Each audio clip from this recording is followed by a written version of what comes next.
নমস্কাৰ, মই বিকাশ বড়ো, ধুবুৰী জিলাৰ গৌৰীপুৰ শিক্ষাখণ্ডৰ মধুচলমাৰী ক্লাষ্টাৰৰ অন্তৰ্গত ছাকিৰুদ্দিন মেমৰিয়েল LP স্কুলৰ মই এগৰাকী সহকাৰী শিক্ষক। আপোনালোকক মই দেখুৱাব বিচাৰিছোঁ আমাৰ বিদ্যালয়ে প্ৰস্তুত কৰি উলিওৱা প্ৰাচীৰ পত্ৰিকাখন। আহকচোন আমি প্ৰাচীৰ পত্ৰিকাখন আমি কেনেদৰে প্ৰস্তুত কৰি উলিয়াইছোঁ আপোনালোকক দেখুৱাবলৈ চেষ্টা কৰিছোঁ। আহক।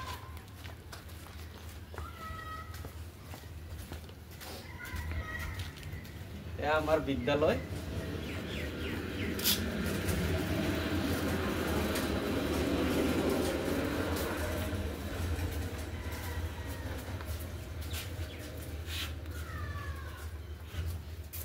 আমাৰ বিদ্যালয়ৰে সহশিক্ষক দীপাংকৰ সাহা ছাৰে মোক সহায় কৰিছে।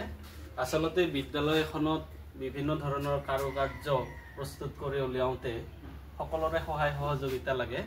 আচলতে চিন্তাবিলাক এককভাৱে কৰা হয়।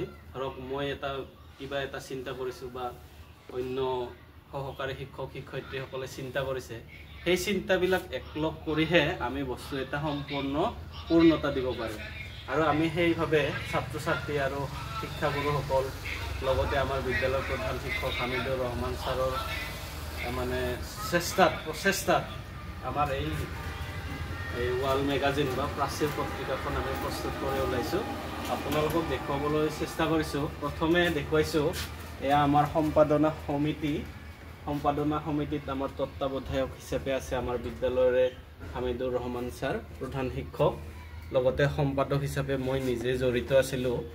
তাৰপিছত সদস্যবৃন্দত আছে আমাৰ পৌলমী মণ্ডল, দীপংকৰ সাহা, সুচিত্ৰা চেটাৰ্জী, আমাৰ এই তিনিগৰাকী সহশিক্ষক শিক্ষয়িত্ৰী, লগতে আমাৰ মৰমৰ ছাত্ৰ ছাত্ৰীসকল ৰেশমিনা বেগম, আৰিফা বেগম, জীৱন আলী, সোহেল মাহমুদ, আবু চামা, আৰু মুখ্য উপদেষ্টাত আমাৰ আছে বিদ্যালয় পৰিচালনা সমিতিৰ সমূহ সদস্যবৃন্দ।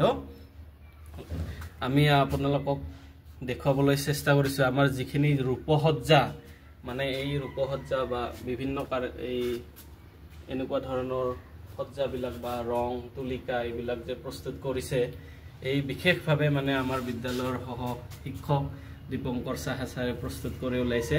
আমি সকলোৱে সহায় সহযোগিতাত এই প্ৰাচীৰ পত্ৰিকাখন প্ৰস্তুত হৈ ওলাইছে। এয়া আমাৰ প্ৰথমে আপোনালোকক দেখুৱাব চেষ্টা কৰিছোঁ সম্পাদকীয় পৃষ্ঠাত।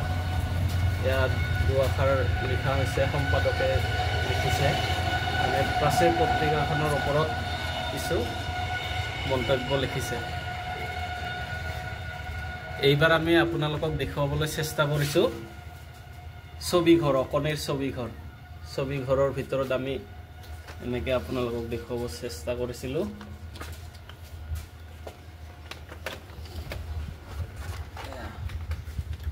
ছবি আমাৰ মৰমৰ ছাত্ৰী আৰিফা বেগম খুব ধুনীয়া ছবি আঁকে, তাই আঁকিবলৈ চেষ্টা কৰিছে। তাৰপিছত ইয়াতে আছে আমাৰ মিছবাউল আহমেদ,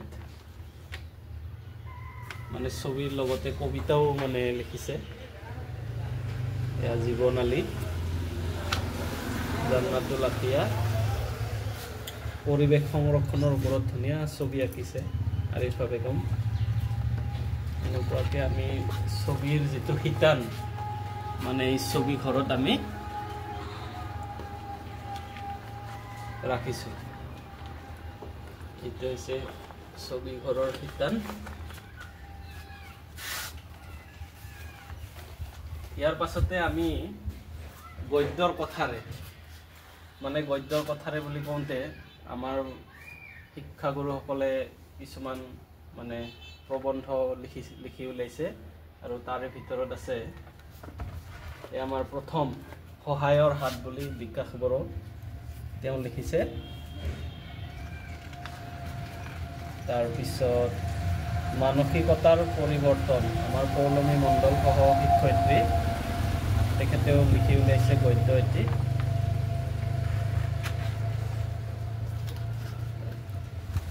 এইখিনি গদ্য শিতানত গদ্যৰ কথাৰে। তাৰপিছত আমাৰ তোমালোকলৈ আমাৰ একলগ, ছাত্ৰ ছাত্ৰীক উদ্দেশ্য কৰি আচলতে শিক্ষাগুৰুসকলে লিখিবলৈ চেষ্টা কৰিছে। এয়া প্ৰথমত লিখিছে গোৱালিনী নৃত্য, মানে গোৱালপৰীয়া লোকনৃত্যৰ ওপৰত বেছ কৰি এটি প্ৰবন্ধ লিখি ওলাইছে। প্ৰবন্ধটি লিখিছে আমাৰ দীপঙ্কৰ সাহা ছাৰে, সহশিক্ষক। তাৰপিছত মই লিখিবলৈ চেষ্টা কৰিছিলোঁ অসমৰ জনজীৱনত ঢেঁকী, মানে ঢেঁকীৰ লগত ছাত্ৰ ছাত্ৰী যাতে পৰিচিত হয়, ঢেঁকীৰ বিষয়ে বা ঢেঁকীৰ বিভিন্ন অংশসমূহ ইয়াত ছবি আঁকিও দেখুৱাবলৈ চেষ্টা কৰা হৈছে খুব চমুকৈ। ইয়াৰ পিছতে আমাৰ বিদ্যালয়ৰ প্ৰধান শিক্ষক মহোদয়ে নোবেল বঁটাৰ ওপৰত চমুকৈ এটি আলোকপাত কৰিছে। নোবেল বঁটানো কি, নোবেল বঁটাৰ বিষয়ে ছাত্ৰ ছাত্ৰীসকলে যাতে জানিব পাৰে তাৰ বিষয়ে। তাৰপিছতে আছে কবিতাৰ একাডেমী, মানে ছাত্ৰ ছাত্ৰীসকলে সৰু সৰু কবিতা কিছুমান লিখি ওলাইছে, আমাৰ ছাৰসকলেও লিখিছে। প্ৰথম কবিতাটি হৈছে ভকতি। ইয়াৰ পিছতে মৰমৰ মা, কাৰিমা প্ৰধানী আমাৰ ছাত্ৰী, তৃতীয় শ্ৰেণীৰ। তাৰপিছত পখিলা আৰিফা বেগম। পখিলা এইটো কবিতাটি আপোনালোকে চাব পাৰে। পখিলাই পাখি মেলি নাচে বাগিচাত, ফুলবোৰে হালি জালি দিয়ে মোলৈ মাত, ভমৰাই ভুনভুনাই ফুলত গৈ বহে, মৌ মাখিয়ে গুণ গুণ কৰি মধু পান কৰে। এনেকৈ খুব সুন্দৰকৈ লিখি উলিয়াইছে। গুণোৎসৱৰ বিষয়ে লিখিছে। গুণোৎসৱ তুমি যে কি আনন্দৰ উৎসৱ। আচলতে ল'ৰা ছোৱালীয়ে লিখিছে যদিও আমাৰ শিক্ষাগুৰুসকলে অলপ সহায় কৰি দিছে, মানে চোৱা চিতা কৰি দিছে। এয়া মৰমৰ ভাই আৰু বাইদেউ, মোৰ ভণ্টি। তাৰপিছতে আছে প্ৰভাতী অনুভৱ, বিকাশ বড়ো। এইখিনি কবিতা শিতানত।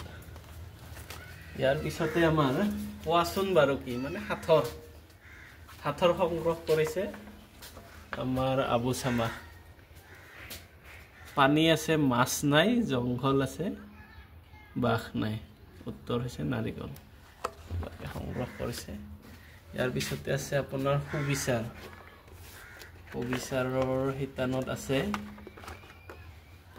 এইটো আমাৰ সংগ্ৰহ কৰিছে সুচিত্ৰা চাটাৰ্জী, সহশিক্ষয়িত্ৰী। তিনিৰ মহত্ব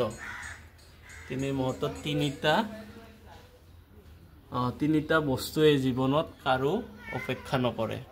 এটা হ'ল জন্ম, মৃত্যু আৰু সময়। এনেকৈ তিনিৰ মহত্বৰ ওপৰত লিখিছে। তাৰপিছত আমাৰ জীৱনালীয়ে সংগ্ৰহ কৰিছে মহৎ লোকৰ বাণী।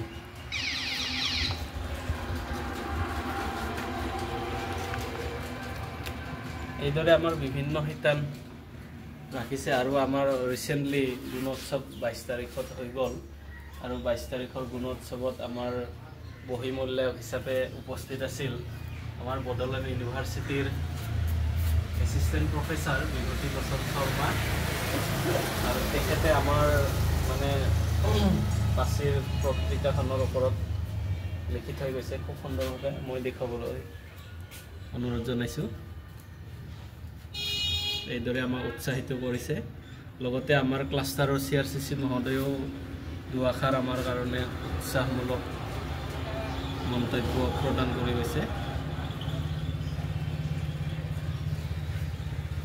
এই বিভিন্ন শিতানৰ লগতে আমাৰ যিখিনি খালী ঠাই আছিলে, সেই খালী ঠাইসমূহো আমি পূৰাবলৈ চেষ্টা কৰিছোঁ। স্বৰবৰ্ণ, তাৰপিছত লেটাৰ্ছ, ইংৰাজীৰ লেটাৰ্ছবিলাক আমি ভাৱেল চাউণ্ডবিলাকো এফালে ৰাখি দিছোঁ।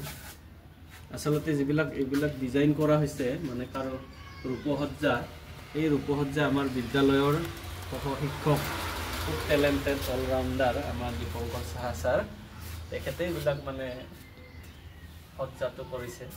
আচলতে আমি সকলোৱে মিলিজুলি আমাৰ বিদ্যালয়ৰ প্ৰধান শিক্ষক, সহশিক্ষয়িত্ৰী, ছাত্ৰ ছাত্ৰীসকল একত্ৰিত প্ৰচেষ্টাত এই মানে পত্ৰিকাখন আমাৰ উজ্জীৱিত হৈছে। নাম নামটো হৈছে জোনাক। জোনাকৰ আভাত মানে সকলোৱে যাতে আলোকিত হয়, পোহৰাই তোলে, আমাৰ বিভিন্ন ধৰণৰ ছাত্ৰ ছাত্ৰীৰ মনত লুকাই থকা প্ৰতিভাসমূহ বিকাশ কৰি বিকশিত হয়, এইদৰে আমি আগুৱাই লৈ যাব চেষ্টা কৰিম। ভৱিষ্যতে যাতে আৰু ভাল হয় ইয়াত কৰি, সেইটো আমাৰ প্ৰচেষ্টা সদায় থাকিব। ধন্যবাদ।